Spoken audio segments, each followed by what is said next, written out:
بسم الله الرحمن الرحيم الحمد لله والصلاة والسلام على رسول الله وبعد قال الإمام البخاري رحمه الله حدثنا علي بن حفص قال حدثنا ابن المبارك قال أخبرنا هشام بن عروة عن أبي أن أصحاب النبي صلى الله عليه وسلم قالوا للزبير يوم اليرموك ألا تشد فنشد معك فحمل عليهم فضربوه ضربتين على عاتقه بينهما ضربة ضربها يوم بدر قال عروة فكنت أدخل أصابعي في تلك الضربات ألعب وأنا صغير۔ عروہ بن زبیر روایت کرتے ہیں کہ جنگ یرموک کے موقع پر نبی صلی اللہ علیہ وسلم کے صحابہ نے حضرت زبیر بن عوام سے کہا آپ حملہ کیوں نہیں کرتے تاکہ ہم بھی آپ کے ساتھ حملہ کریں۔ چنانچہ انہوں نے ان رومیوں پر حملہ کیا۔ اس موقع پر رومیوں نے آپ کے دو کاری زخم، بہت بھیانک زخم آپ کے شانے پر لگائے۔ درمیان میں وہ زخم تھا جو بدر کے موقع پر آپ کو لگا تھا۔ عروہ نے کہا کہ یہ زخم اتنے گہرے تھے کہ اب 6 ہو جانے کے بعد میں بچپن میں ان زخموں کے اندر اپنی انگلیاں ڈال کر کھیلتا تھا۔ باب و ذکر طلحہ بن عبید اللہ وقال عمر توفی النبی صلی اللہ علیہ وسلم وهو عنہ راض۔ طلحہ بن عبید اللہ کی حالت زندگی اور ان کے تذکروں کا بیان۔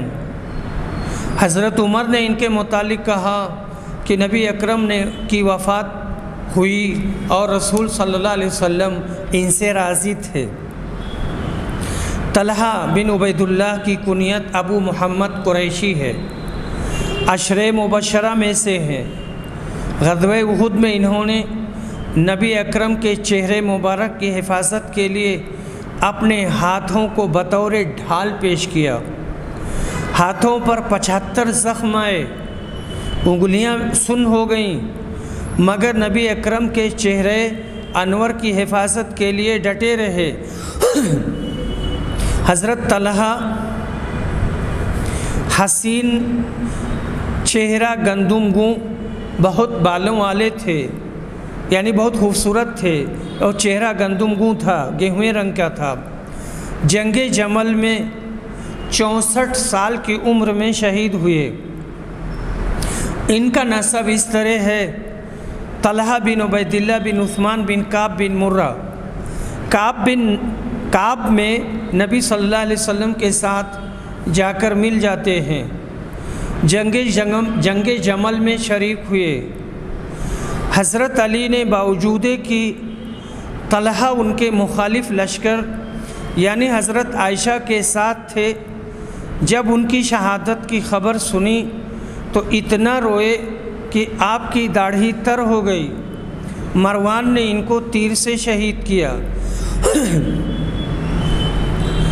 حدیث نمبر 3722 3723۔ ابو عثمان روایت کرتے ہیں کہ بعض ان جنگوں میں جن میں رسول صلی اللہ علیہ وسلم خود شریک تھے، جیسے احد، طلحہ اور سعد کے سوا اور کوئی آپ کے ساتھ باقی نہیں رہ گیا تھا۔ یہ حدیث متفق علیہ ہے۔ لوگ ساتھ چھوڑ کر چلے گئے تھے اور یہ راہ فرار نہیں تھا اور اللہ نے معاف کر دیا تھا۔ حدیث نمبر 3724، یہ ابھی جو اس سے پہلے حدیث ہے وہ اس کا 2 نمبر ہے، 3722، 3723 اور یہ 3724 ہے۔ قیس بن ابی حازم کہتے ہیں کہ میں نے حضرت طلحہ کا وہ ہاتھ دیکھا ہے جس سے انہوں نے رسول اللہ صلی اللہ علیہ وسلم کی جنگ احد میں حفاظت کی تھی کہ وہ بالکل بیکار ہو چکا تھا۔ باب مناقب سعد بن ابی وقاص الدہری وبنو زہرۃ اخوال النبی صلی اللہ علیہ وسلم وهو سعد بن مالک۔ سعد بن ابی وقاص زہری کی فضیلت کا بیان۔ بنو زہرہ نبی صلی اللہ علیہ وسلم کے ماموں تھے۔ ان کا اصل نام سعد بن ابی مالک ہے۔ یہ عشرہ مبشرہ میں سے ہیں، قریشی زہری ہیں۔ 17 سال کی عمر میں اسلام لائے۔ اللہ تعالیٰ کے راستے میں سب سے پہلے تیر اندازی کرنے والے تھے۔ مستجاب الدعوات مشہور تھے۔ حضرت عثمان نے ان کو کوفہ کا گورنر بنایا تھا۔ نبی صلی اللہ علیہ وسلم نے ارمی فدا کا ابی و امی کہا تھا کہ تم تیر چلاؤ، میرے ماں باپ تم پر قربان ہوں۔ 70 سال کی عمر میں سن 55 ہجری میں ان کی وفات ہوئی۔ مدینہ میں دفن کیے گئے۔ ان کا نسب نامہ یہ ہے: سعد بن ابی وقاص بن وہیب بن عبد مناف بن زہرہ بن کلاب بن مرہ۔ یہ کلاب پر نبی صلی اللہ علیہ وسلم کے نسب سے مل جاتے ہیں، اور وہیب حضرت آمنہ نبی صلی اللہ علیہ وسلم کی والدہ ماجدہ کے چچا تھے۔ حدیث نمبر 3725۔ سعد بن ابی وقاص روایت کرتے ہیں کہ جنگ احد کے موقع پر میرے لیے نبی اکرم نے اپنے والدین کو ایک ساتھ جمع کر کے کہا تھا، میرے ماں باپ تم پر فدا ہوں۔ یہ حدیث متفق علیہ ہے۔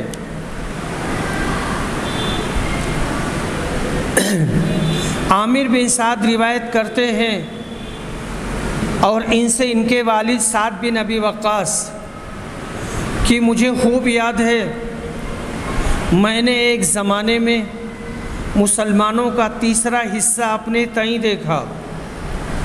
امام بخاری نے کہا اسلام کے تیسرے حصے یہ مراد ہیں، یہ خود ہی کہ رسول صلی اللہ علیہ وسلم کے ساتھ صرف 3 مسلمان تھے، جن میں تیسرا مسلمان میں تھا۔ حدیث نمبر 3727۔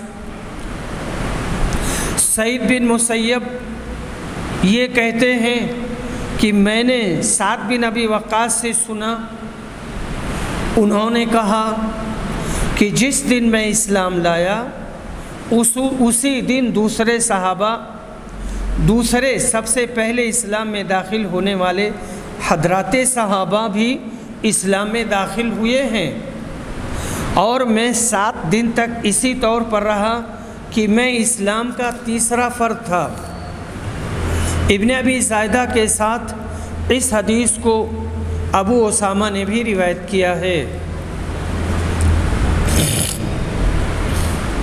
اس پر یہ اعتراض ہوا ہے کہ ابو بکر و حضرت خدیجہ اور کئی آدمی سعد سے پہلے اسلام لائے تھے۔ بعض نے کہا کہ سعد نے اپنے علم کی روح سے کہا، مگر وہ صحیح نہیں، کیونکہ ابن عبد البر نے سعد سے نقل کیا کہ میں 19 برس کی عمر میں اسلام لایا ابو بکر صدیق کے ہاتھ پر، اس وقت میں 7واں مسلمان تھا۔ بعض نے کہا صحیح اس حدیث کی یوں ہے، ما اسلم احد فی اليوم الذی اسلمت فیہ، جس دن میں مسلمان ہوا اس دن کوئی مسلمان نہیں ہوا۔ حافظ نے کہا، ابن مندہ نے بیان کیا، معرفت میں اس حدیث کو یوں ہی نقل کیا ہے، اس صورت میں کوئی اشکال نہ رہے گا۔ حدیث نمبر 3228۔ سعد بن ابی وقاص کہتے ہیں کہ عرب میں سب سے پہلے اللہ کے راستے میں نے تیر اندازی کی تھی اور میں نے تیر چلایا تھا، ابتدائی اسلام میں ہم نبی اکرم کے ساتھ اس طرح غزوات میں شرکت کرتے تھے کہ ہمارے ساتھ درخت کے پتوں کے سوا کھانے کے لیے بھی کچھ نہ ہوتا تھا۔ اس سے ہمیں اونٹ بکریوں کی طرح اجابت ہوتی تھی، یعنی جس طرح اونٹ اور بکریاں پاخانہ کرتی ہیں ویسے ہم کو بھی ہوتی تھی، چونکہ کھانا کھانے کو نہیں ملتا تھا، صرف پتیاں ہی کھاتے تھے، یعنی ملی ہوئی نہیں ہوتی تھیں۔ لیکن اب بنی اسد کا یہ حال ہے کہ اسلامی احکام پر عمل میں میرے اندر عیب نکالتے ہیں۔ قوسین میں ہے چے خوش، ایسا ہو تو میں بالکل محروم اور بے نصیب ہی رہا اور میرے سب کام برباد ہو گئے۔ ہوا یہ تھا کہ بنی اسد نے حضرت عمر سے ساتھ کی چغلی کھائی تھی، یہ کہا تھا کہ وہ اچھی طرح نماز نہیں پڑھتے۔ متفق علیہ۔ باب و ذکر اصحار نبی صلی اللہ علیہ وسلم منہم ابو العاص بن ربیع، نبی اکرم کے دامادوں کا بیان، ان میں ابو العاص بن ربیع بھی ہیں۔ مسور بن مخرمہ روایت کرتے ہیں کہ علی نے ابو جہل کی لڑکی کو پیغام نکاح دیا اور اس لڑکی کا نام جمیلہ تھا اور وہ مسلمان تھیں۔ اس کی اطلاع جب حضرت فاطمہ کو ہوئی تو وہ رسول صلی اللہ علیہ وسلم کے پاس آئیں اور عرض کیا کہ آپ کی قوم کا خیال ہے کہ آپ کو اپنی بیٹیوں کی خاطر جب انہیں کوئی تکلیف دے کسی پر غصہ نہیں آتا۔ اب دیکھیے یہ علی ابو جہل کی بیٹی سے نکاح کرنا چاہتے ہیں۔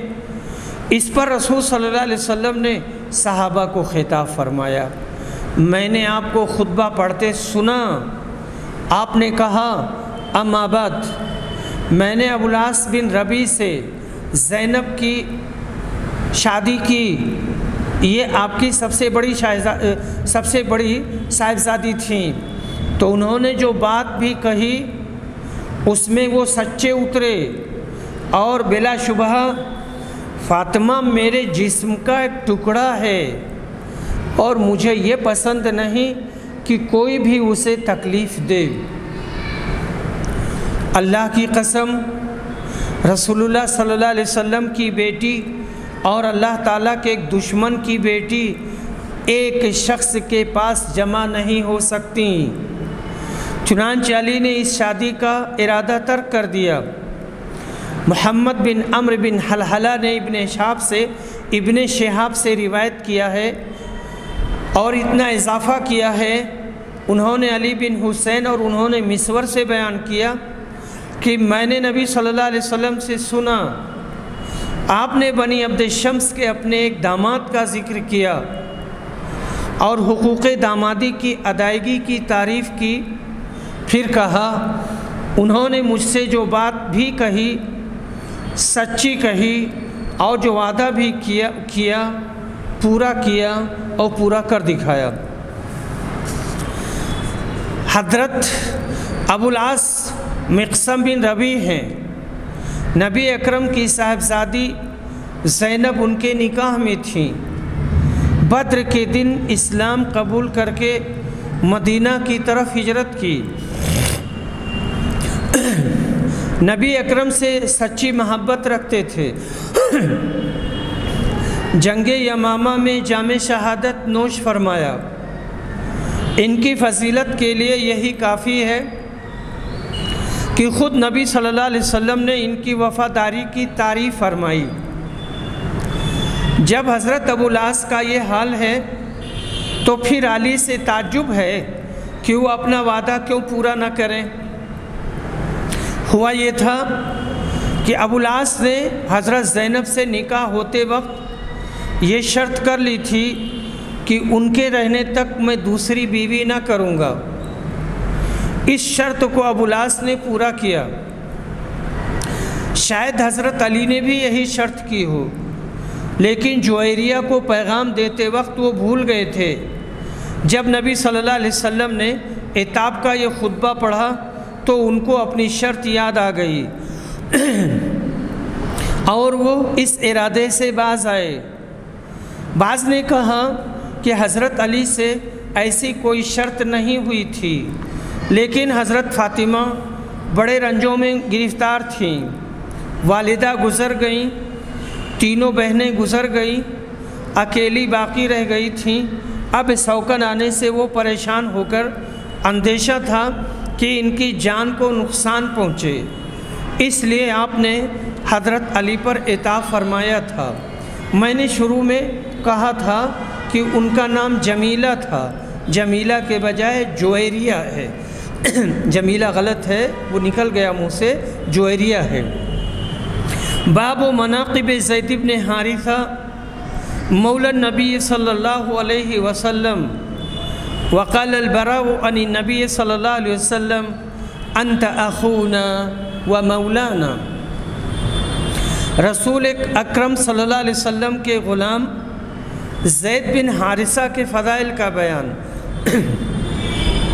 اور برا نے نبی صلی اللہ علیہ وسلم سے روایت کیا ہے، آپ نے کہا تھا زید بن حارثہ کے سلسلے میں تم ہمارے بھائی اور ہمارے مولا ہو۔ زید بن حارثہ کی کنیت ابو اسامہ ہے۔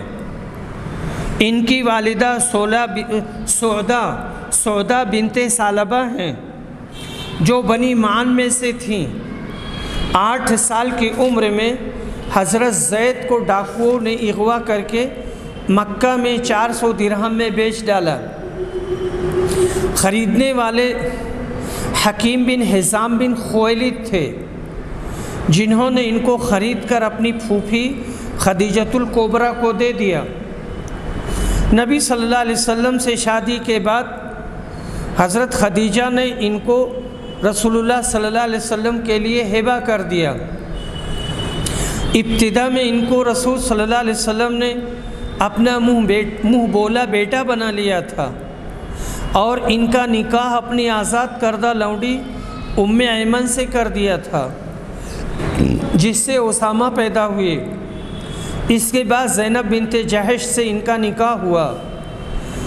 آیت قرآن فلما قضى زید منہا وطرا سورۃ الاحزاب آیت نمبر 37 میں انہی کا ذکر ہے۔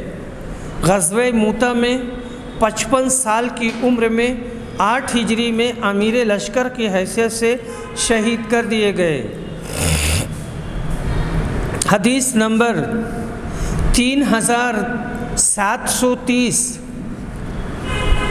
عبداللہ بن عمر روایت کرتے ہیں کہ نبی صلی اللہ علیہ وسلم نے ایک فوج بھیجی اور اس کا امیر اسامہ بن زید کو بنایا۔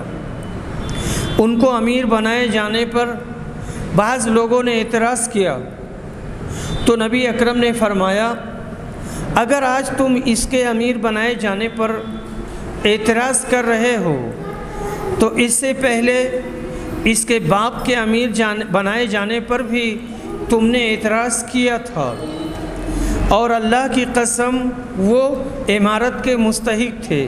یہاں وہ سے مراد زید ہیں، اور مجھے سب سے زیادہ عزیز تھے، اور یہ اب ان کے بعد مجھے سب سے زیادہ عزیز ہیں، یعنی اسامہ۔ حدیث یہ لشکر نبی صلی اللہ علیہ وسلم نے مرض الموت میں تیار کیا تھا اور حکم فرمایا تھا کہ فوراً ہی روانہ ہو جائے، مگر بعد میں جلدی آپ کی وفات ہو گئی۔ لشکر مدینہ کے قریب ہی سے واپس لوٹ آیا۔ جرف میں یہ لوگ پڑاؤ ڈالے ہوئے تھے جو مدینہ میں کے قریب ہی میں ہے، یعنی وہ سب ملا ہوا ہے۔ پھر حضرت ابوبکر نے اپنی خلافت میں اس کو تیار کر کے روانہ کیا۔ کچھ لوگوں نے کہا تھا کہ ابھی حالات بہت خراب ہیں اور فتنہ ارتداد پھیلا ہوا ہے، اس لیے اس فوج کو نہ روکا جائے، اس فوج کو نہ بھیجا جائے، پر یہ کہ حضرت ابوبکر رضی اللہ عنہ نے کہا کہ اس جھنڈے کو ہم کیسے کھول سکتے ہیں جس کو نبی صلی اللہ علیہ وسلم نے باندھا تھا۔ حدیث نمبر 3731 متفق علیہ۔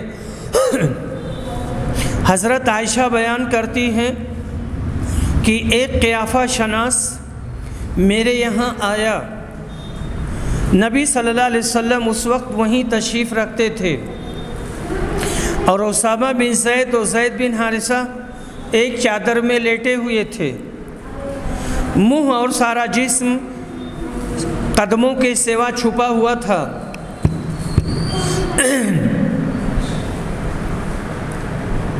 اس قیافہ شناس نے کہا کہ یہ پاؤں باز سے نکلے ہوئے معلوم ہوتے ہیں،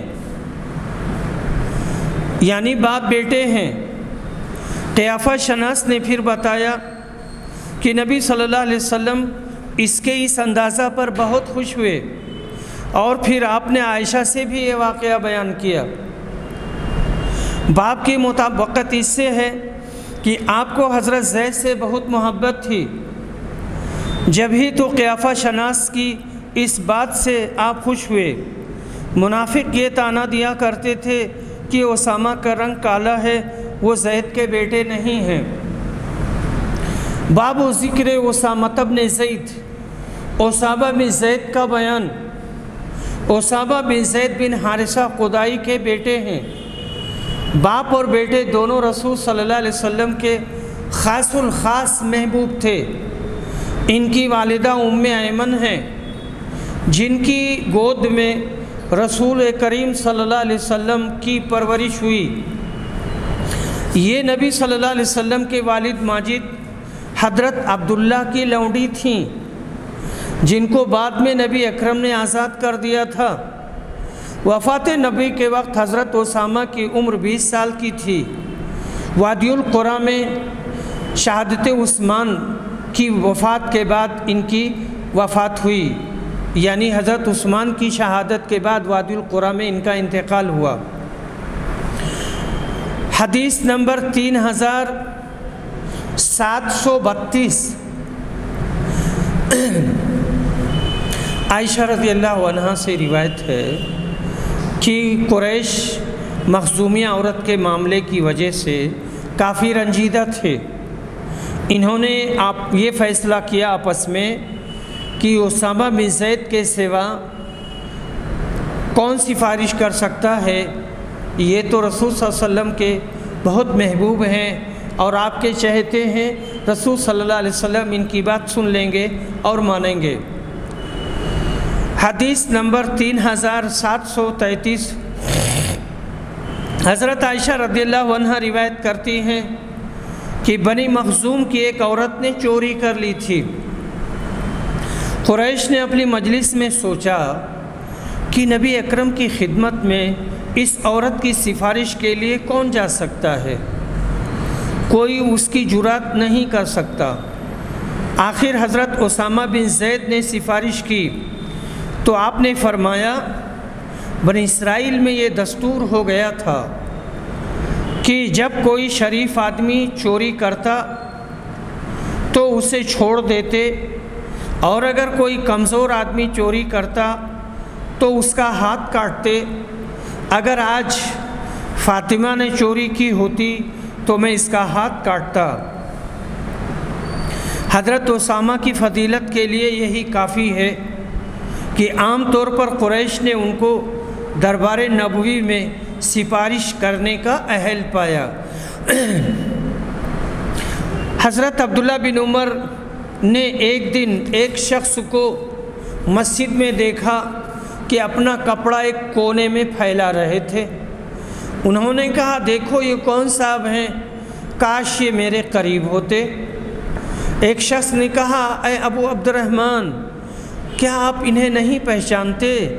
یہ محمد بن اسامہ ہیں۔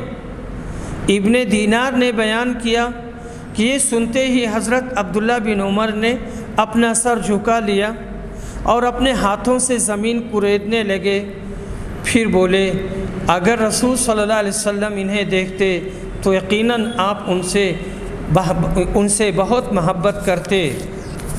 اس حدیث کا نمبر 3734 ہے۔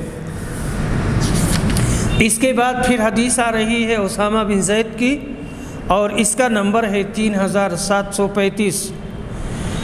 اسامہ بن زید بیان کرتے ہیں کہ نبی صلی اللہ علیہ وسلم نے انہیں اور حسن کو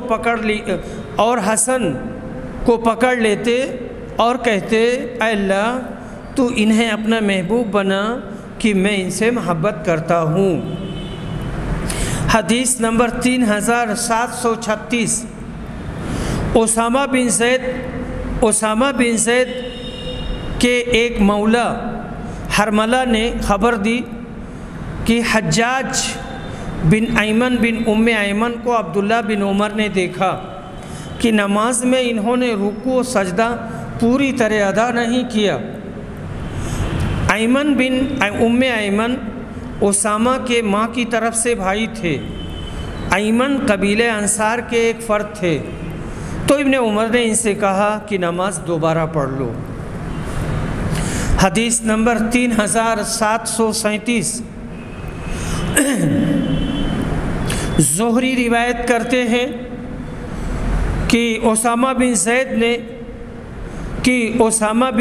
نے کہ غلام حرملہ نے ہم سے بیان کیا کہ حجاج بن ایمن مسجد کے اندر آئے، نہ انہوں نے رکوع پوری طرح ادا کیا تھا اور نہ سجدہ۔ ابن عمر نے ان سے کہا کہ نماز دوبارہ پڑھ لو۔ پھر جب وہ جانے لگے تو انہوں نے مجھ سے پوچھا کہ یہ کون ہے؟ میں نے کہا حجاج بن ایمن بن ایمن ہے یہ۔ اس پر آپ نے کہا اگر انہیں رسول صلی اللہ علیہ وسلم دیکھتے تو بہت عزیز رکھتے۔ پھر آپ نے حضور صلی اللہ علیہ وسلم کی اسامہ اور ایمن کی تمام اولاد سے محبت کا ذکر کیا۔ امام بخاری نے بیان کیا اور مجھ سے میرے بعض اساتذہ نے بیان کیا، اور ان سے سلیمان نے کہ ایمن نے نبی اکرم کو گود میں لیا تھا اور وہی گود کھلاتی تھیں۔ باب مناقب عبداللہ ابن عمر بن الخطاب۔ حضرت عبداللہ بن عمر بن خطاب کے فضائل کا بیان۔ علم اور زہد و تقوی میں یہ یکتائے روزگار تھے۔ اپنی حیات طیبہ میں 1000 سے بھی زیادہ غلاموں کو آزاد کیا۔ 77 ہجری میں 84 یا 86 سال میں ان کی شہادت ہوئی۔ حجاج نے اپنے اندرونی کینہ کی بنا پر زہر میں بجھے ہوئے ایک نیزے سے شہید کرا دیا۔ حدیث نمبر 3738۔ عبداللہ بن عمر بیان کرتے ہیں کہ نبی صلی اللہ علیہ وسلم جب موجود تھے تو جب بھی کوئی شخص کوئی خرابی دیکھتا حضور صلی اللہ علیہ وسلم سے اسے بیان کرتا۔ میرے دل میں بھی یہ تمنا پیدا ہو گئی کہ میں بھی کوئی خواب دیکھوں اور حضور اکرم صلی اللہ علیہ وسلم سے بیان کر دوں۔ میں ان دنوں کنوارا تھا اور نو عمر بھی تھا۔ میں آپ کے زمانے میں مسجد میں سویا کرتا تھا، تو میں نے خواب میں 2 فرشتوں کو دیکھا کہ مجھے پکڑ کر دوزخ کی طرف لے گئے۔ میں نے دیکھا کہ وہ بلدار کنویں کی طرح پیش در پیش تھی۔ کنویں ہی کی طرح اس کے بھی 2 کنارے تھے، اور اس کے اندر کچھ ایسے لوگ تھے جنہیں میں پہچانتا تھا۔ میں اسے دیکھتے ہی کہنے لگا، دوزخ سے میں اللہ کی پناہ مانگتا ہوں، دوزخ سے میں اللہ کی پناہ چاہتا ہوں۔ اس کے بعد مجھ سے ایک دوسرے فرشتے کی ملاقات ہوئی۔ اس نے مجھ سے کہا کہ خوف نہ کھاؤ۔ میں نے اپنا یہ خواب حضرت حفصہ سے بیان کیا۔ حدیث نمبر 3739۔ حضرت حفصہ نے نبی صلی اللہ علیہ وسلم سے جا کر میرا یہ خواب بیان کیا تو نبی اکرم نے فرمایا عبداللہ بہت اچھا لڑکا ہے، کاش رات میں وہ تہجد کی نماز پڑھا کرتا۔ سالم بیان کرتے ہیں کہ اس کے بعد عبداللہ رات میں بہت کم سویا کرتے تھے، عام طور سے نماز ہی پڑھتے تھے۔ حدیث نمبر 3740، 3741۔ عبداللہ بن عمر روایت کرتے ہیں اپنی بہن حضرت حفصہ سے کہ رسول صلی اللہ علیہ وسلم نے فرمایا تھا عبداللہ نیک آدمی ہے، عبداللہ بہت صالح ہے۔ باب مناقب عمار و حذیفہ، عمار اور حذیفہ کے فضائل کا بیان۔ حضرت عمار بن یاسر عنسی ہیں، بنو مخزوم کے آزاد کردہ اور حلیف تھے، جنگ صفین میں حضرت علی کے ساتھ تھے۔ 37 ہجری میں 93 سال کی عمر میں وہیں شہید ہوئے۔ حضرت حذیفہ بن یمان رسول صلی اللہ علیہ وسلم کے خاص رازداروں میں سے ہیں۔ شہر مدائن میں ان کی وفات ہوئی۔ ان کی وفات کا واقعہ حضرت عثمان کی شہادت کے 40 رات بعد 35 ہجری میں پیش آیا۔ حدیث نمبر 3742۔ علقمہ بیان کرتے ہیں، کہتے ہیں کہ میں شام آیا تو میں نے 2 رکعت نماز پڑھ کر یہ دعا کی، اے اللہ مجھے کوئی نیک ساتھی عطا فرما۔ پھر میں ایک قوم کے پاس آیا اور ان کی مجلس میں بیٹھ گیا۔ تھوڑی ہی دیر بعد ایک بزرگ آئے اور میرے پاس بیٹھ گئے۔ میں نے پوچھا یہ کون بزرگ ہیں؟ لوگوں نے بتایا کہ یہ حضرت ابو درداء ہیں۔ اس پر میں نے عرض کیا کہ میں نے نبی صلی اللہ علیہ وسلم سے دعا کی تھی کہ کوئی نیک ساتھی مجھے عطا فرما، تو اللہ نے آپ کو عنایت فرمایا۔ انہوں نے دریافت کیا تمہارا وطن کہاں ہے؟ میں نے کہا کوفہ ہے۔ انہوں نے کہا کیا تمہارے یہاں ابن ام عبد صاحب النعلین، صاحب وسادہ و مطہرہ یعنی عبداللہ بن مسعود نہیں ہے؟ یعنی انہی کو یہ سب کہا جاتا تھا، ان ابن ام عبد کے بیٹے جوتے والے، وسادہ والے اور برتن والے، یہ سب عبداللہ بن مسعود ہی ہیں۔ کیا تمہارے یہاں وہ نہیں جنہیں اللہ تعالیٰ اپنے نبی کی زبانی شیطان سے پناہ دے چکا ہے کہ وہ انہیں کبھی غلط راستے پر نہیں لے جا سکتا؟ یعنی عمار بن یاسر، کیا تم میں وہ نہیں ہیں جو رسول اللہ صلی اللہ علیہ وسلم کے بتائے ہوئے بہت سے بھیدوں کے حامل ہیں جنہیں ان کے سوا اور کوئی نہیں جانتا؟ حذیفہ بن یمان۔ اس کے بعد انہوں نے دریافت فرمایا عبداللہ یہ آیت واللیل اذا یغشی کی تلاوت کس طرح کرتے ہیں؟ میں نے انہیں پڑھ کر سنائی واللیل اذا یغشی والنہار اذا تجلی والذکر والانثی۔ اس پر انہوں نے کہا کہ رسول صلی اللہ علیہ وسلم نے خود اپنی زبان مبارک سے مجھے بھی اسی طرح یاد کرایا تھا۔ مشہور روایت وما خلق الذکر والانثی ہے۔ کہتے ہیں کہ پہلے یہ آیت یوں ہی اتری تھی والذکر والانثی، پھر وما خلق کا لفظ اس میں زیادہ ہوا، لیکن عبداللہ بن مسعود ابو درداء کو اس کی خبر نہ ہوئی، وہ پہلی قرأت ہی پڑھتے رہے۔ حدیث نمبر 3743۔ ابراہیم روایت کرتے ہیں کہ علقمہ شام تشریف لے گئے۔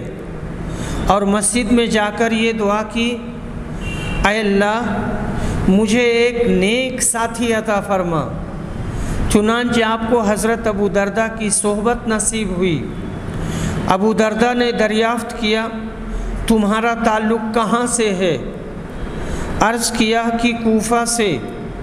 پھر انہوں نے کہا، کیا تم میں وہ شخص نہیں ہیں جنہیں اللہ نے اپنے نبی کی زبانی شیطان سے اپنی پناہ دی تھی؟ ان کی مراد عمار سے تھی۔ میں نے عرض کیا کہ جی ہاں موجود ہیں۔ پھر انہوں نے کہا، کیا تمہارے یہاں نبی اکرم کے رازدار نہیں ہیں کہ جنہیں ان کے سوا اور کوئی نہیں جانتا؟ ان کی مراد حضرت حذیفہ سے تھی۔ انہوں نے بیان کیا کہ میں نے عرض کیا جی ہاں موجود ہیں۔ پھر انہوں نے کہا، کیا تم میں آپ صلی اللہ علیہ وسلم کی مسواک اور تکیہ اٹھانے والے نہیں ہیں؟ میں نے عرض کیا موجود ہیں۔ اس کے بعد انہوں نے دریافت کیا کہ حضرت عبداللہ بن مسعود آیت واللیل اذا یغشی والنہار اذا تجلی کی قرأت کس طرح کرتے تھے؟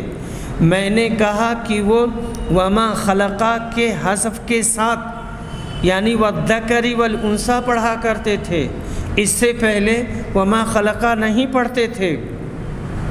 اس پر انہوں نے کہا کہ یہ شام والے ہمیشہ اس کوشش میں رہے کہ اس آیت کی تلاوت کو جس طرح میں نے رسول اللہ صلی اللہ علیہ وسلم سے سنا تھا اس سے مجھے ہٹا دیں۔ باب مناقب ابی عبیدہ بن الجراح، ابو عبیدہ بن جراح کے فضائل کا بیان۔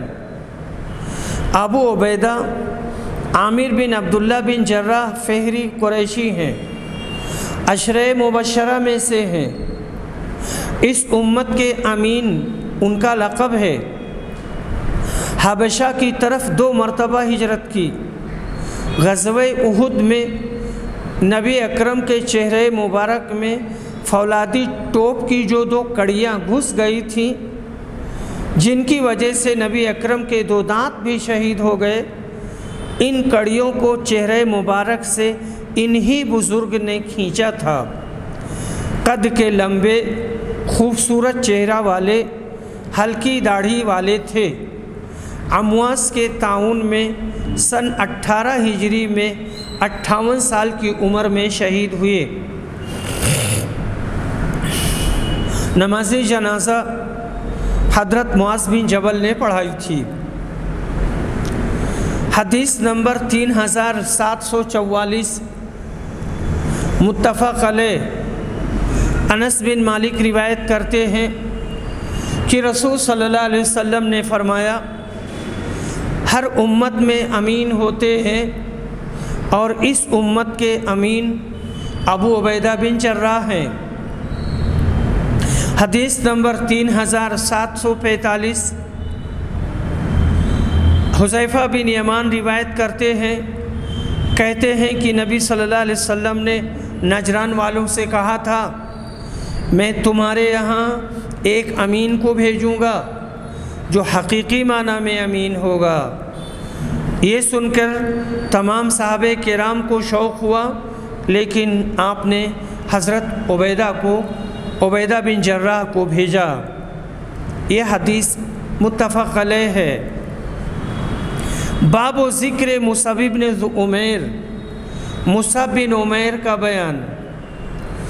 مصعب بن عمیر قریشی ادوی بزرگ ہیں۔ اسلام سے پہلے بڑے بانکپن سے رہا کرتے تھے، عمدہ ترین لباس زیب تن کرتے۔ اسلام لانے کے بعد دنیا سے بے نیاز اور بے رغبت ہو گئے۔ نبی اکرم نے ان کو پہلے ہی مبلغ بنا کر مدینہ بھیج دیا تھا۔ جب وہاں اسلام کی اشاعت ہو گئی تو نبی اکرم کی اجازت سے انہوں نے مدینہ میں جمعہ قائم کر لیا۔ جنگ احد میں 40 سال کی عمر میں شہادت ہوئی۔ امام بخاری رحمہ اللہ کو اپنی شرائط کے مطابق کوئی حدیث اس باب کے تحت لانے کو نہ ملی ہوگی، اس لیے خالی باب منعقد کر کے حضرت مصعب بن عمیر کے فضائل کی طرف اشارہ کر دیا کہ ان کے بھی فضائل مسلم ہیں، جیسا کہ دوسری حدیث میں موجود ہے۔ باب مناقب الحسن والحسین۔ وقال نافع بن جبیر عن ابی ہریرہ آنق النبی صلی اللہ علیہ وسلم الحسن۔ حسن اور حسین کے فضائل کا بیان۔ نافع بن جبیر حضرت ابو ہریرہ سے روایت کرتے ہیں کہ نبی صلی اللہ علیہ وسلم نے حسن کو گلے سے لگا لیا۔ حضرت حسن کی کنیت ابو محمد، پیدائش ماہ رمضان سن 3 ہجری میں ہوئی اور وفات 50 میں ہوئی، 50 ہجری میں۔ حضرت حسین کی ولادت شعبان 4 ہجری میں ہوئی اور شہادت 61 میں ہوئی۔ ان کی کنیت ابو عبداللہ تھی۔ حدیث نمبر 3746۔ حسن بصری روایت کرتے ہیں کہ انہوں نے ابو بکرہ سے سنا اور ابو بکرہ نے نبی صلی اللہ علیہ وسلم سے۔ آپ صلی اللہ علیہ وسلم منبر پر تشریف فرما تھے۔ حضرت حسن آپ کے پہلو میں تھے۔ یہاں 2 حسن ہیں، ایک حسن تو تابعی ہیں، حسن بن ابی الحسن البصری الانصاری ابو سعید، یہ دوسرے ہیں، یہ تابعی ہیں، اور یہ حسن نبی صلی اللہ علیہ وسلم کے نواسے اور صحابی ہیں، دیکھ ہی رہے ہیں۔ اور حضرت حسن آپ کے پہلو میں تھے۔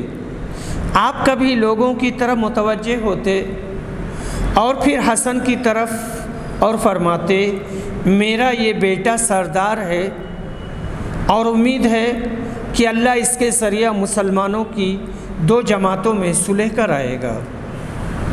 دیکھیے پیچھے بھی یہ بحث گزر چکی ہے کہ حضرت حسن حسین یہ سب آپ کے نواسے تھے۔ اپنے پوتوں کو بھی بیٹا کہا جا سکتا ہے، نواسوں کو بھی بیٹا کہا جا سکتا ہے۔ حضرت حسن کے متعلق پیش گوئی حضرت امیر معاویہ کے زمانے میں پوری ہوئی، جبکہ حضرت حسن اور معاویہ کی صلح سے جنگ کا ایک بڑا خطرہ ٹل گیا۔ اللہ والوں کی یہی نشانی ہوتی ہے کہ وہ خود نقصان برداشت کر لیتے ہیں مگر فتنہ فساد نہیں مچاتے اور نہ چاہتے ہیں۔ حدیث نمبر 3747۔ اسامہ بن زید روایت کرتے ہیں کہ نبی صلی اللہ علیہ وسلم نے فرمایا، نبی صلی اللہ علیہ وسلم نے ان کو اور حسن کو پکڑا لیا اور یہ دعا کیا، مجھے ان سے محبت ہے، تو بھی ان سے محبت کر، یا اسی طرح کا کوئی جملہ آپ نے بیان فرمایا۔ حدیث نمبر 3748۔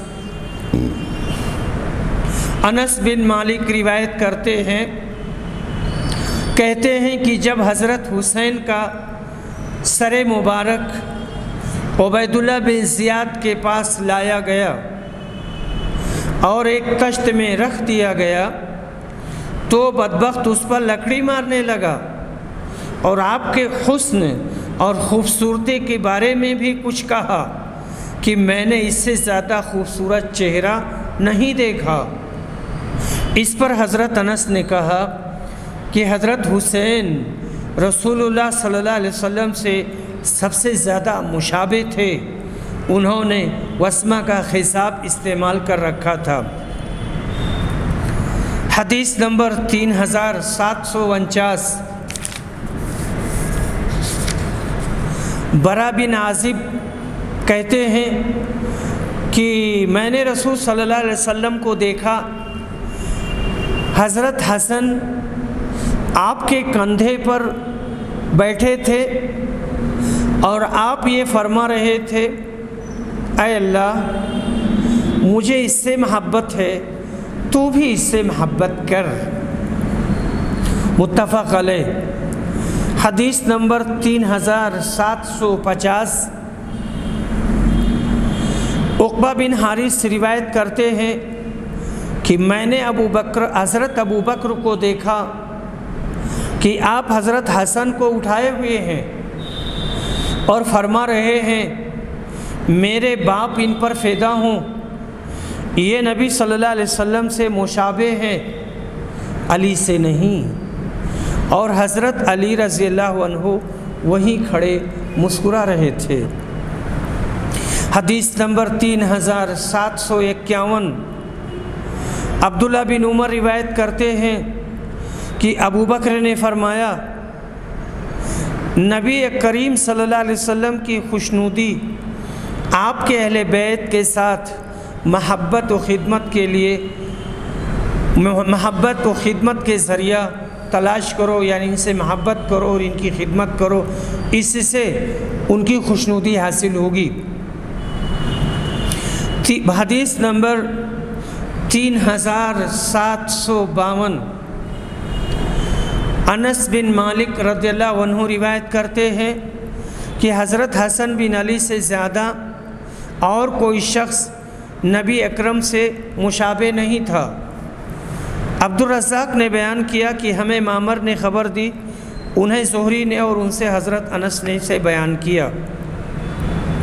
حدیث نمبر 3753، عبداللہ بن عمر روایت کرتے ہیں کہ کسی نے ان سے محرم کے بارے میں پوچھا تھا۔ شعبہ نے بیان کیا کہ میرے خیال میں یہ سوال کیا تھا کہ اگر کوئی شخص احرام کی حالت میں مکھی مار دے تو اسے کیا کفارہ دینا پڑے گا؟ اس پر عبداللہ بن عمر نے کہا عراق کے لوگ مکھی کے بارے میں سوال کرتے ہیں، جبکہ یہی لوگ رسول اللہ صلی اللہ علیہ وسلم کے نواسے کو قتل کر چکے ہیں، جن کے بارے میں حضور صلی اللہ علیہ وسلم نے فرمایا تھا یہ دونوں نواسے دنیا میں میرے دو پھول ہیں۔ گلزار رسالت کے ان ہر دو پھولوں کے مناقب بیان کرنے کے لیے دفاتر کی ضرورت ہے۔ احادیث مذکورہ سے ان کے مناقب کا اندازہ لگایا جا سکتا ہے۔ مسئلہ پوچھنے والا ایک کوفی تھا جنہوں نے حضرت حسین کو شہید کیا تھا۔ اسی دن سے مثال قائم ہو گئی اور مثال قائم کی گئی الکوفی لا یوفی، کوفہ والے وفادار نہیں ہوتے۔ باب مناقب بلال بن رباح مولا ابی بکر، حضرت ابو بکر کے مولا بلال بن رباح کے فضائل کا بیان۔ وقال النبی صلی اللہ علیہ وسلم سمعت دفن علیک بین یدی فی الجنہ، نبی اکرم صلی اللہ علیہ وسلم نے فرمایا تھا جنت میں اپنے آگے میں نے تمہارے قدموں کی چاپ سنی تھی۔ اور جو حدیث آ رہی ہے حضرت جابر بن عبداللہ کی، حدیث نمبر 3754، یہ کہتے ہیں کہ عمر کہا کرتے تھے کہ ابو بکر ہمارے سردار ہیں اور ہمارے سردار کو انہوں نے آزاد کیا ہے۔ ان کی مراد حضرت بلال حبشی سے تھی۔ وآخر دعوانا الحمد للہ رب العالمین۔